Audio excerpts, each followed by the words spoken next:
반갑습니다. 오늘 에스겔 31장 말씀 나눌게요. 10절 말씀입니다. 그러므로 주 여호와께서 이같이 말씀하셨느니라. 그의 키가 크고 꼭대기가 구름에 닿아서 높이 솟아났으므로 마음이 교만하였음즉 내가 여러 나라의 능한 자의 손에 넘겨줄지라. 그가 임의로 대우할 것은 내가 그의 악으로 말미암아 쫓아내었습니다. 자기를 과신하지 말라. 네, 참 중요한 주제라고 저는 생각을 합니다. 자기 자신을 과신하면 안 됩니다. 라는 제목으로 말씀 나눌게요. 31장에서 선지자는 애굽에 대한 마지막 세 가지 예언에서 고대 근동 신화의 웅대한 은유를 사용해서 애굽을 묘사하죠. 애굽을 마치 우주적 나무에 비교하는 거예요. 뿌리는 땅속 깊이 내리고 꼭대기는 하늘 구름에 닿으며 모든 생물이 거처하는 거대한 나무로 다시 말하면 생명계 전체를 암시하고 있죠. 이게 지금 애굽이라는 거예요. 거기에 비유하는 거예요. 선지자는 애굽을 아수르와 비교함으로 애굽의 운명이 아수르와 다를 바 없다라고 3절에서 말을 하고 있죠. 전반부에 나타난 우주적 나무로서 거목의 높이, 힘, 안전함, 영광 등을 묘사하고 있습니다. 심지어 8절에 보면 하나님의 동산의 나무도 이것에 필적할 수 없었다라고 표현하는 내용이 나오기도 합니다. 성경은 권세나 제국 그 자체가 악하다고 말하지 않죠. 이게 참 중요한 거예요, 여러분. 이제 권세, 제국 그 자체가 악한 것은 아니에요. 다만 권세를 가진 자, 제국의 주권자가 마치 그 자리에 오른 것이 자기 힘으로 오른 것처럼 하나님께로부터 왔고 모든 권세가 하나님께로부터 주어졌다라는 것이 성경의 증언인데 일반적으로 어떠한 주권자가 되고 힘을 얻게 되면 자기에게서부터 그것이 시작되었다라고 착각한다라는 거죠. 그죠? 뭐 우리가 대통령이 되어보지는 못했지만, 그죠? 만약 우리에게 힘이 주어진다면, 과연 나는 어떻게 방어할 것인가? 아무도 예측할 수 없죠. 그죠? 내가 애국처럼 반응할 것인가? 지금의 미국처럼 반응할 것인가? 아무도 예측할 수 없다라는 거예요. 단지 우리는 지금 힘이 주어지지 않았기 때문에, 어, 물론 누구나 이따가도 말하겠지만, 갑과 을이 동시에 존재하는 거거든요. 누구나. 그죠? 일방적인 갑, 일방적인 을은 없다고 봐요. 항상 내 위에 사람이 있고 나의 아래에도 사람이 있을 수 있잖아요. 인간관계라고 하는 것이. 그런데 굳이 절대적인 권력이 주어지지 않아도 내가 지금 있는 자리에서 내가 어떤 누군가에겐 갑이 되고 누군가에겐 을이 될 수 있는 그런 상황을 살아가고 있는데 그때도 변함없이 일관된 모습으로 내가 살아가고 있는지 우리 자신을 한번 깊이 돌아볼 필요가 있다라는 거죠. 지금 애굽에게 있어서 이 문제는 대단히 심각한 문제예요. 왜? 본인 스스로를 선지자의 표현에 의하면 우주적 나무처럼 생각을 하고 있는 거예요. 누구보다 깊이 뿌리를 내리고 있고, 누구보다 높이 올라가 있고, 누구보다 많은 이 생태계 전체를 좌우하는 것처럼 애굽은 스스로 자기 자신을 이렇게 교만한 자리에 세우고 있다라는 거죠. 그런 애굽에 대해서 하나님은 심판할 수밖에 없었다라고 성경은 말하고 있는 거죠. 14절에 보니까 이는 물가에 있는 모든 나무로 키가 높다고 교만치 못하게 하며 또 물 대임을 받는 능한 자로 스스로 높아 서지 못하게 함이니 단순히 하나님이 심판하시는 것 초점이 맞춰진 것이 아니라 하나님 앞에서 스스로 높아지지 못하도록 경계거리로 삼기 위해서 애굽을 이제 지금 우리는 그런 제가 늘 그런 표현하지만 하나님이 심판하셨다고 표현하지 말자. 사실은 스스로 자신이 살아온 삶의 심판의 자리에 서게 되는 거죠. 과거 살아왔던 삶의 자리에 지금 내가 서 있는 것 아니겠어요? 지금부터 살아갈 나의 삶의 미래가 미래의 나의 삶의 자리를 결정하는 것 아니겠어요? 그 책임을 하나님께 넘기지 말라는 거죠. 그럼에도 불구하고 여기서 우리가 얻을 수 있는 애굽의 중요한 교훈은 뭐냐? 그는 진짜 자기 과신의 사람들이었다라는 거예요. 교만이라고 하는 것은 여러분 자기를 과시하는 거잖아요. 그렇죠? 어제도 우리가 말했지만 교만은 자기 과신하는 마음이 있는 거내 마음에 그리고 이것이 사람들에게 표출될 때는 자기 과시라고 하는 모습으로 표출이 되어지는 거죠. 신원화 교수의 말이잖아요. 우리가 지금 쭉 나누고 있지만 그 책을 다 끝날 때까지 우리가 아마 성도의 교제를 나눠야 될 것 같아요. 교만을 의미하는 아트라가 스페르비아, 자기 자신을 높이 둔다라는 의미라고 말하죠. 자기 실제 상태보다 더 높이 있는 곳으로 나를 착각을 해요. 그래서 자기를 기만하게 되어 있어요. 그래서 교만한 사람의 일반적인 특징은 뭐냐? 다른 사람들보다 나를 낮게 여기는 거야. 사도 바울이 그토록 경계했던 거죠. 바울이 항상 강조한 게 뭡니까? 야, 다른 사람을 더 낮게 여겨야 돼. 교만과 겸손의 차이를 분명하게 알게 되죠. 우리가 사람을 만났을 때 이 사람이 나보다 자기를 더 예를 들어 낮게 여기는 것처럼 느껴진다. 혹은 내가 아니어도 사람들을 대하는 모습을 보니까 항상 자기 자신을 높이 어디 가든 인정받으려고 어디 가든 주목된 자리에 있어야 되고 어디 가든 사람들이 나를 높여줘야 돼. 내가 다른 사람을 높이는 일이 굉장히 인색해. 이런 사람은 여러분 뭐 100이면 100. 진짜 그 마음속에 교만, 오만 완전히 자리 잡혀 있는 사람들이거든요. 그래서 여러분 이러한 모습을 잘못된 높임에 대한 욕구라고 보통 표현해요. 잘못된 높임에 대한 욕구.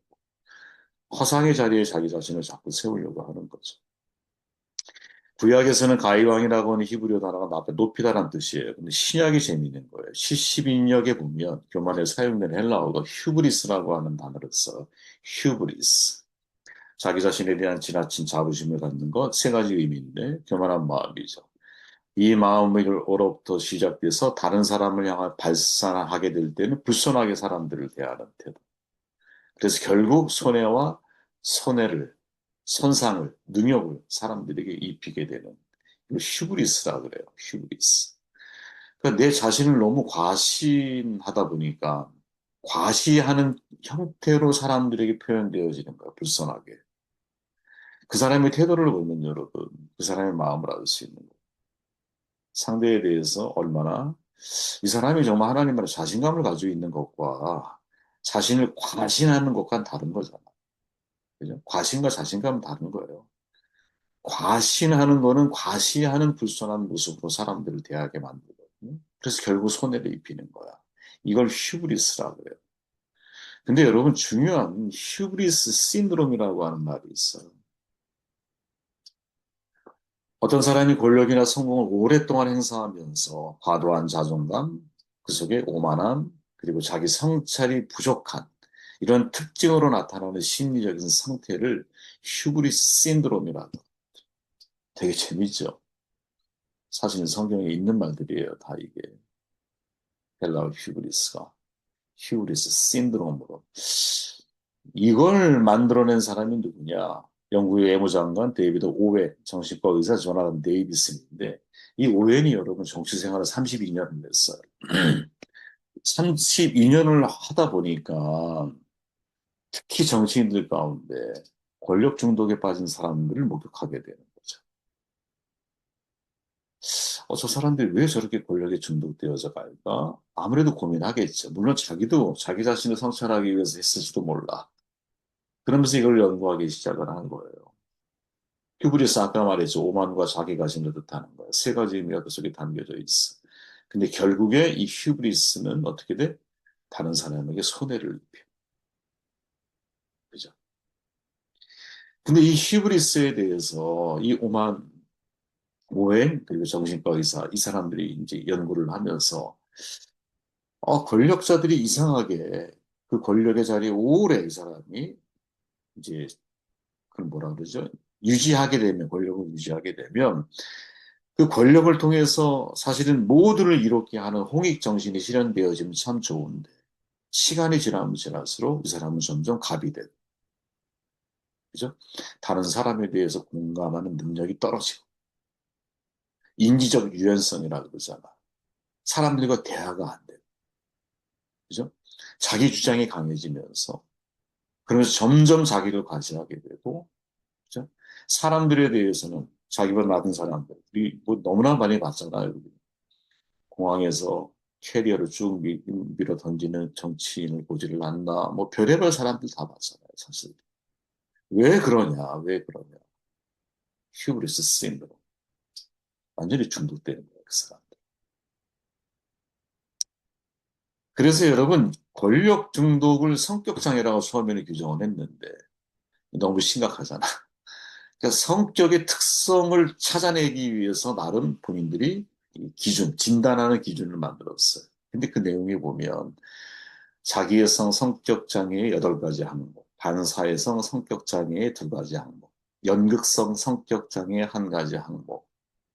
이런 진단 기준을 총 14가지를 만들어서 여기에서 몇 점을 받느냐에 따라 이 사람이 휴브리스 신드롬, 즉 권력에 정말 중독된 사람인지, 오만한 사람인지, 갑의 위치에 있는 사람인지, 사람들을 지배하려고 하는 사람인지 테스트하는 거예요. 근데 그 중에 여러분 재미있는 게 뭡니까? 대부분 이런 휴브리스 신드롬을 가지고 있는 사람들은 자기에서 성격 장애가 8가지 항목이야. 반사회성 성격 장애가 2가지 항목까지 있어. 연극 속이는 거죠.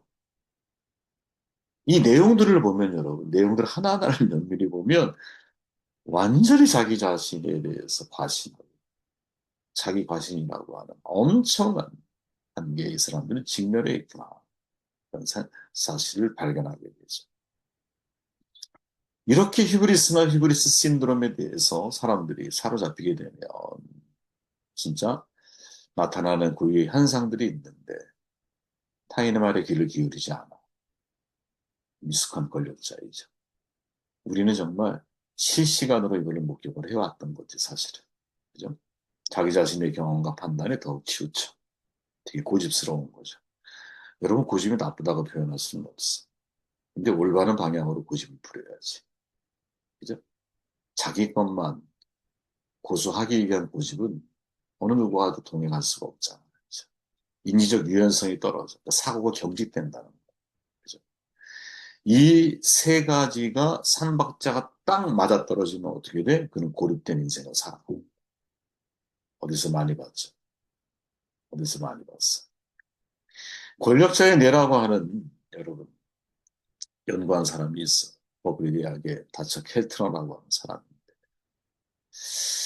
이 권력을 사람들에게 부여할 경우에 마치 외상성 뇌 손상을 입은 사람처럼 그에게 나타나는 변화가 있더라는 거예요. 20년을 연구했어요, 여러분. 20년. 추적 연구예요.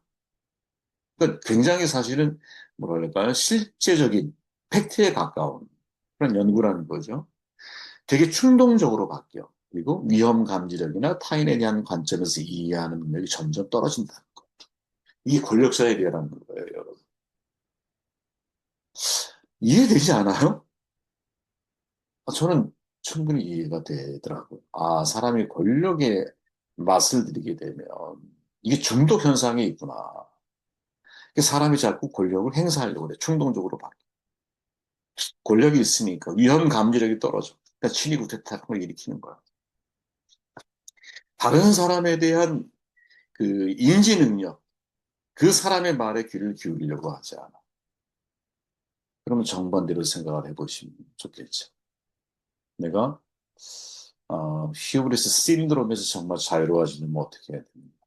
오히려 권력을 또 내가 높이 올라갈수록 충동적이지 않고 원칙과 기준을 따라서 나를 스스로 제어하는 통제할 수 있는 힘이 있어야 돼요. 위험 감지력, 전보다 더 민감하게 상황과 환경들을 바라볼 수 있는 눈이 있어야 돼요. 그죠? 타인의 관점에서 이해하는 능력, 즉 다른 사람과 계속 소통하기 위한 시간을 의도적으로 만들어갈 줄 아는 리더십. 이게 여러분 권력이라고 하는 중독에서 인간이 자유할 수 있는, 어떻게 보면 벗어날 수 있는 여러분 중요한 훈련되어져야 할 리더십이 아니겠느냐. 제 자신에게는 굉장히 많이 고민하게 만드는 주제였습니다. 이 부분이. 여러분, 처음에 제가 말했지만 휴브리스 남의 일이 아니에요. 왜? 능력에 따라 여러분 높이는 다 다를 수 있어. 힘의 크기도 다를 수 있어. 그러나 모든 사람은 각자의 자리에서 갑의 위치도 있고 을의 위치도 있다는 거지. 자기 복잡성을 가지고 있는 인간이기 때문에 그래요. 그러니까 내가 어떠한 자리에 있어도 나 역시도 휴브리스 신드롬에 걸릴 수 있어요. 그죠?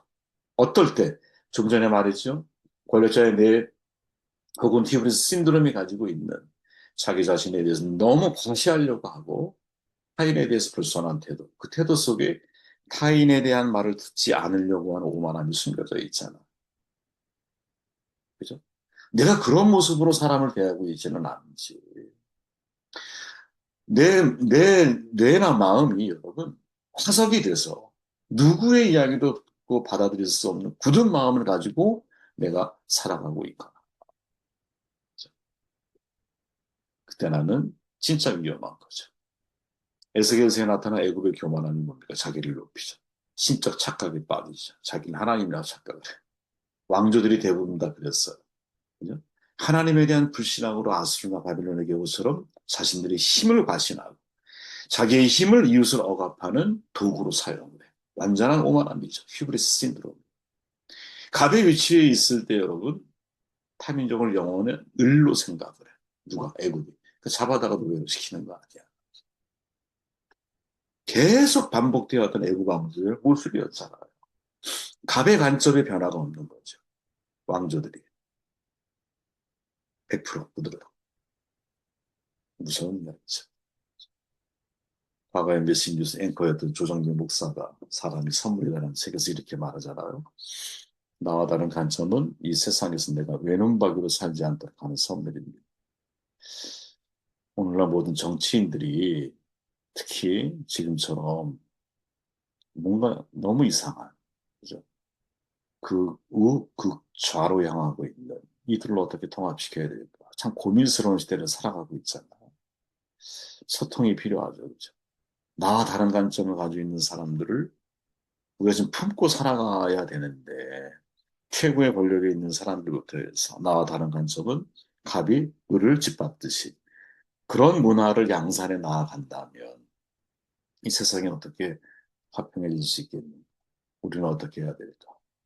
우리 내부에서부터 이러한 온전한 소통들이 서로의 다른 관점들을 인정해 줄 수 있는 그래서 내가 언제든 갑이 될 수 있고 동시에 을이 될 수 있다는 사고를 잊지 않고 내가 굳어져 가는 사람이 아니라 소통이 단절된 인생이 아니라 그래서 고립을 선택하는 사람이 아니라 지속적인 어떤 소통을 통해서 서로가